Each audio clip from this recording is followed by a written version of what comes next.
Hey guys, and welcome back to a new perspective. I know it's been a while, but we're back today with a topic I call the 4 questions. It's been a concept that's been a part of my stream and my teaching methods for a while now, and I'd like to do a video just explaining everything about the 4 questions. So what are the 4 questions? Well, the 4 questions are a series of questions you ask yourself to be prepared for character matchups, as well as contextualizing what a character can do to more easily figure out what the player in question is doing with the character. It's meant to be a way to simplify what you need to know about the character and what the opponent is doing to make it more easy to read the opponent. Of course, there are many more factors than just this to reading.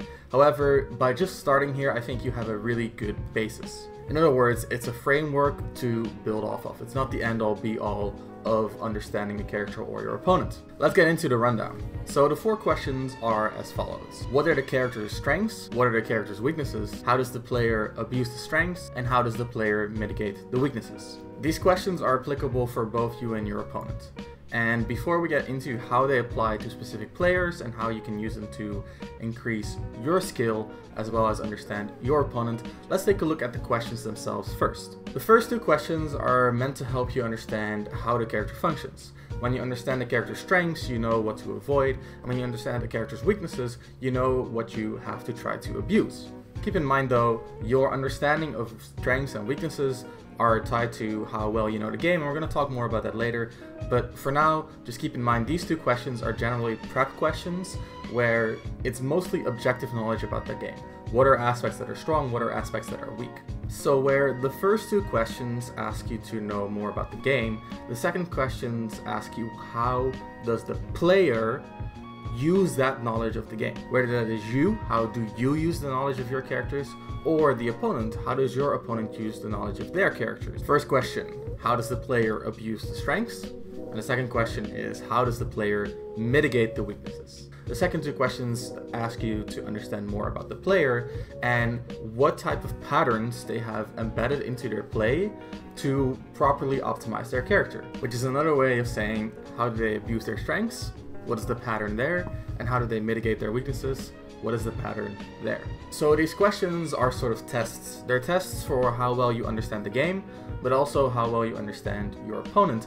And the beauty about these questions is that these 2 aspects are not often seen in tandem. These questions give you a concrete framework to think about characters, whereas beforehand you might have thought about game plans or individual attributes or even individual moves. We're now thinking about strengths and weaknesses. Why is this strong? Why is this weak? It's a very clear way of looking at characters. On top of that, by asking yourself these questions, you will also be able to contextualize your growth, where you can easily see what aspects of game knowledge or game approach even you're lacking. An example would be when you're researching what a weakness is and you don't understand why it's a weakness. For example, why is Greninja's poor out of shield a weakness? I think his backer out of shield is pretty good. And as you research more, you get a better understanding of what makes something weak. Conversely, you might be researching strengths and someone might tell you, hey, Plants has really good ledge trapping. And you don't really understand why it's good ledge trapping, and by understanding more about why Plant's ledge trapping is good, you'll be able to understand more about what makes a ledge trapping good and even apply that in your own game. Additionally, when you know your own strengths and how you go about abusing them, it's more easy to see how your opponent avoids those strengths.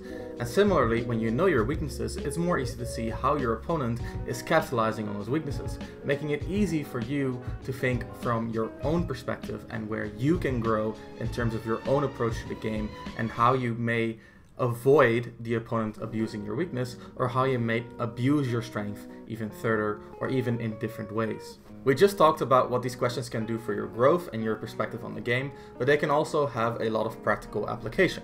These questions help you form a game plan based on itemized list. Avoid the strengths, capitalize on the weaknesses. So if I'm in a situation in which I want to abuse a weakness, I focus on abusing that weakness, and then when it doesn't work, I have a very specific situation in which there was a very specific outcome that was unexpected. Since I've primed myself to try to capitalize on the weakness, I'm more easily seeing the ways that they're mitigating their weakness, since it's such a point of focus for me. This in turn allows me to easily adjust my game plan since it's such a specific situation.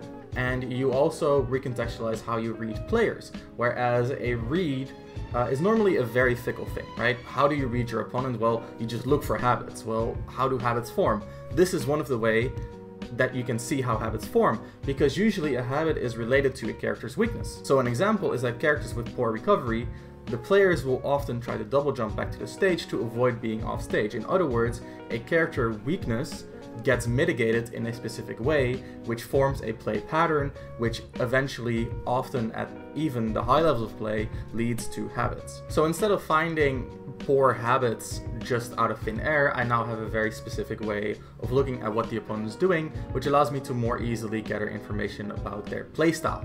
So as you can see, it makes it very easy to adjust your game plan and what you're planning to do. It also very clearly separates what you need to do in terms of prep work and what you need to do in terms of adjustment mid-match. Whereas you can figure out the strengths and weaknesses beforehand, you can only figure out how the opponent abuses their strengths and mitigates their weaknesses during a game. Of course, there's a lot of theory crafting you can do, which is of course very good to do. However, at the end of the day, you have to figure it out during the match itself. On top of that, you're less likely to get caught off guard if you do research their strengths and how the character usually abuses their strengths. So for example, we have Greninja, who has the amazing strength of having a very fast down tilt into up smash, which can kill at extremely early percents. By knowing this strength, I can more easily be aware of the situations in which it could be prevalent. In other words, by just asking yourself these 4 questions, you can create a basic game plan where you try to avoid their strengths and capitalize on their weaknesses, and then as you play the match, because you have such a clear view of the specific things you need to watch out for and the specific things you want to capitalize on, you can more easily adapt to what the opponent is doing. Keep in mind, guys, weaknesses can always be exploited, and good character mains will always have ways that they try to mitigate these weaknesses. And it's a catch-22 for them, where either you figure out their patterns that they've developed to avoid their weaknesses, or they don't avoid their weaknesses at all and you get to capitalize on them freely. And finally, there's the hardest topic to breach of all, which is how do I actually recognize a strength and how do I recognize a weakness? The unfortunate truth is that what is a strength or a weakness is sort of an evolving concept for every single player. As you understand more about the game, you'll be able to understand more about what constitutes a strength and what constitutes a weakness. This is part of a process that I like to call circular improvement, and I've done a video on it before, which I will link in the corner of the screen right now. The idea of circular improvement is that as you learn something new, you will revisit old concepts and learn new aspects of those concepts as well. So now that you know about these 4 questions, you'll be able to apply them. But as you learn more about the game and more about what makes a strategy strong or weak, you'll be able to revisit this concept and apply it in new ways. In other words, you've gained a new perspective. One of the most important things that comes forth out of these 4 questions is a very sober view of what is possible in the game and a very sober view about what strengths and weaknesses are. Whereas normally when you play against a better player, it often feels like they're untouchable, like there's nothing that you can capitalize on, because you try to capitalize on a weakness, but somehow this player does not have that weakness when they play the character. By understanding this concept, you'll more easily spot the ways they mitigate that weakness, and you'll be able to understand that at the end of the day, every player is just a player. They're all working with a limited set of tools, and even if they're the best player in the world, they're limited by their character, they're limited by the engine, and I just hope that this concept will help you realize that and apply that to matches, and maybe even find some additional mental strength in even hard tournament sets. The player is just a player playing the same game as you.